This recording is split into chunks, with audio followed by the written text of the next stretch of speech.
This is a guest essay written by Joshua Nam, a longtime Jewish community professional.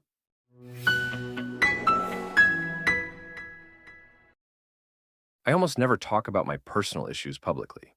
In fact, the last time I did was about an incident I experienced in August of 2023. It was published just 4 days before October 7th and was about a woman I met on vacation who openly defended her uncle, who had been a member of the Hitler Youth. Defending is too kind. What she actually did was announce it proudly to me, and then she condescendingly defended him when I reacted like an actual human being. Before October 7th, most people would have assumed that kind of thing was a remnant of the not-so-distant past. When she defended her Nazi uncle, I was extremely angry, but not even remotely surprised. Blatant antisemitism is something that happened sometimes. After October 7th, we've seen antisemitism up close on a daily basis. This time, like that one, I am publicly talking about my personal issues because people need to understand that antisemitism is real, takes many forms, and is not remotely just an abstract idea, but an increasingly common feature of everyday life for Jews. It is personal.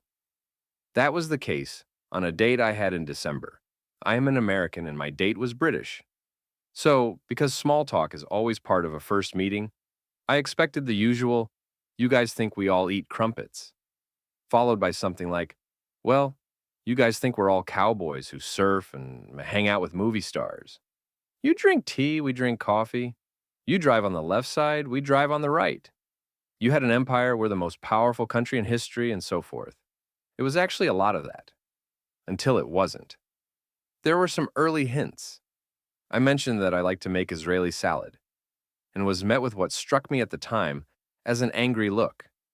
The same was true of her very obviously negative reaction when I told her that I write about Jewish issues and anti-Semitism. Yet, I gave her the benefit of the doubt. I should know by now that my spidey sense for identifying Jew haters is very good. For example, I knew there was something very dark about the Hitler Youth woman before she said a word about her Uncle Adolf or Gunther or Hans or whatever his name was. I have had that feeling multiple times in my life, and I've learned to trust it. That feeling is almost always correct. You can't be paranoid, but you can learn to trust your instincts about real Jew haters. That said, I know that the best solution to avoid what I'm about to describe would be to exclusively date Jewish women. I also know about J-Date and J-Swipe. I know that there are Jewish singles events. I know that you can meet people by joining activity groups. I know that there are people in the community who set up shidduchim. I know that there are people at shul, Shabbat dinners, and synagogue events. I have tried all of those things, and not once or twice, but for years. So if you know a tallish, seriously Zionist, somewhat artsy, politically conservative, culturally hip, semi-traditional, but healthily anti-conformity woman who loves live music, please let me know. And even then, I'm picky and have a right to be. Not that the community has presented me with a lot of opportunities to even be picky. In my experience, if you are not a doctor, a lawyer, an accountant, or in some otherwise prestigious field, you aren't at the top of anyone's list of candidates. That may be the subject of another podcast episode. So, I've dated several non-Jewish women. I prefer to date Jews because being Jewish is so deeply rooted in me that I know by now it will likely become an issue with non-Jews. In fact, my last girlfriend was agnostic, was supportive of Jewish holidays, but felt absolutely no connection to anything Jewish, which obviously makes sense. There were multiple other issues, but she was in no obvious ways anti-Semitic. When we broke up, though, she still cited my revulsion at eating pork or mixing meat and dairy as reasons for the breakup, that despite me making it clear on dozens of occasions, I had no problem with her eating either, and was definitely never revolted by any of it. I just don't do it. I have had other relationships where me being Jewish was cited as the reason for a breakup. That may not be antisemitism as much as the tendency of some people to grasp at any straw to justify a breakup. Then there are the actual anti-Semites, which brings me back to the date. Toward what ended up being the end of the night, for good reason, I mentioned again that I am Jewish, which is something she absolutely already knew before that night. It's prominent on all of my dating profiles, and it had come up many times during the date. But this last time, it really seemed to finally dawn on her that I am unwaveringly Jewish. One of those Jews. That is when reality hit me again, like a Sandy Koufax fastball into the face. She began the Jew hater portion of the evening by explaining to me that she is half Indian, from India. Okay, fine. Lots of Indians live in England. But, like Ginsu knives, I knew that there was more. Much, much more. That's when she announced to me with extreme self-righteous fanfare that she was also Iranian and a Muslim. Okay, I thought to myself, you're so experienced at bad dates, awkward situations, and unpredictable weirdness. You will, being a Southern Californian, ride this wave of weirdness out until you can go home and write a column about this, which is also due tomorrow. Then she began spewing every predictable trope that we have all heard relentlessly since October 7th. Starting with Israelis murder babies in Gaza, Palestine is an ancient nation, Palestinians are an ancient people, while Jews arrived in 1948. Blah, blah, blah. I invoked October 7th several times. Even a slightly decent person would at least sputter a few insincere platitudes about our losses and suffering. More typical among Jew haters, though, is the reaction I received. Each time I mentioned it, she showed no emotion, no recognition of what had happened, and, in fact, didn't respond at all. Not once. Not being willing to admit that October 7th even happened is soulless, inhuman, and indicates that the person is totally comfortable with pure evil. As proof that Jews are the actual evildoers, she claimed that her Iranian grandmother told her many stories about so-called Palestine.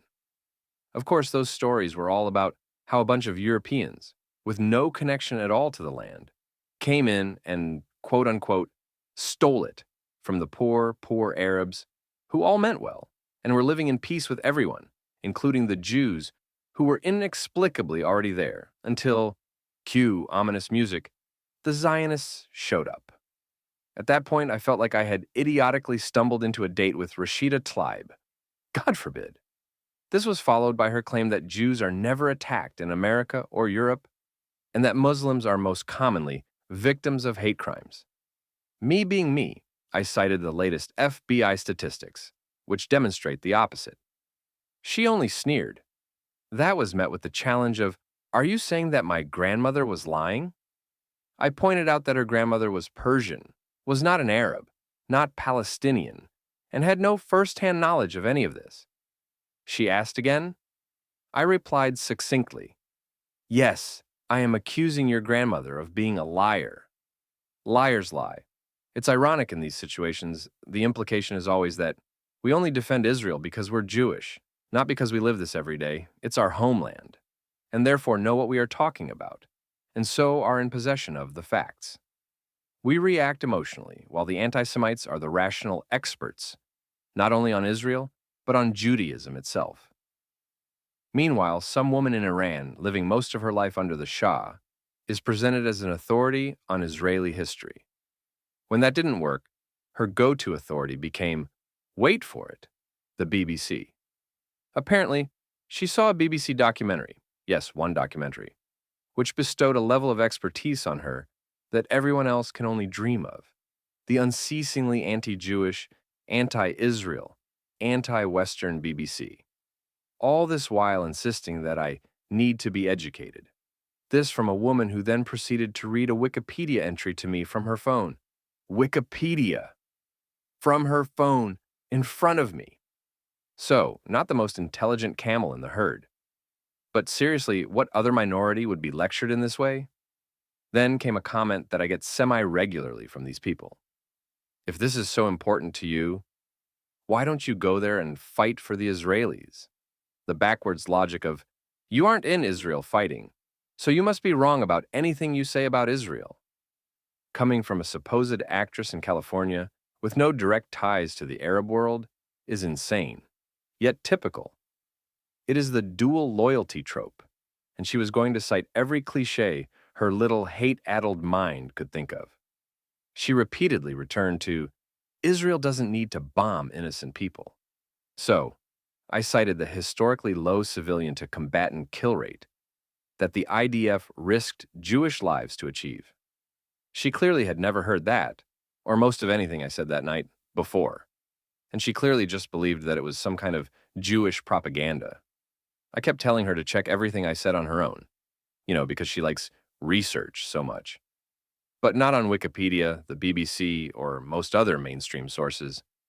It became clear that she had been taught that the Jews launched an attack against Palestinians in 1948, while never having been provoked in any way.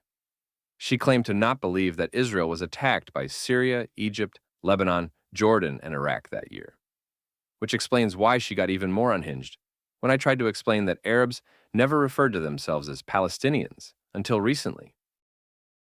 Then I gave her a brief history of our history in the region. She vacillated between increased anger and rage. She also insisted that Islam never conquered the region through warfare, not in the 7th century, not at any time since, and that Muslims never convert at the point of sword. Islam, she said, only teaches peace. Ha ha ha ha ha ha. If people like this seem unbelievably ignorant, remember that the Islamic doctrine of taqiyya, Arabic for lying, is very real. Then, for some reason, she asked me again if her grandmother was lying. Again, I said, yes, she absolutely was. She wanted her grandmother to be correct, not out of love for her grandmother, but out of hatred for us. The bottom line is, we are dealing with an ideology that is cult-like, whose adherents willingly choose to ignore facts, truth, and reality. Yet, this was the second date I've had in 2 months where my Jewishness was an issue. The other was a non-Muslim American, this one worked in the music business, who emphatically let me know the day after the date that there would be no second date because of my, quote, views on the Palestinians. Which was odd, being as I said nothing about Palestinians during the date. I did say that October 7th was a nightmare for our people. Rising antisemitism concerns me. Israel has a right to defend itself, and that I am a proud Zionist. She also didn't want to hear it. Jew hatred above everything. The last time I dated regularly was 6 years ago. While I have experienced antisemitism throughout my life, it never infected my dating life like it does now. This leads me to believe that, while anecdotal, things are definitely getting worse. People are clearly more willing to openly express anti-Jewish views because it is becoming socially acceptable. That alone should be a warning to all of us. Worse, in their circles, not only is there no pushback, but now it's even considered a virtue to express anti-Jewish views. We need to be courageous, which most of us are.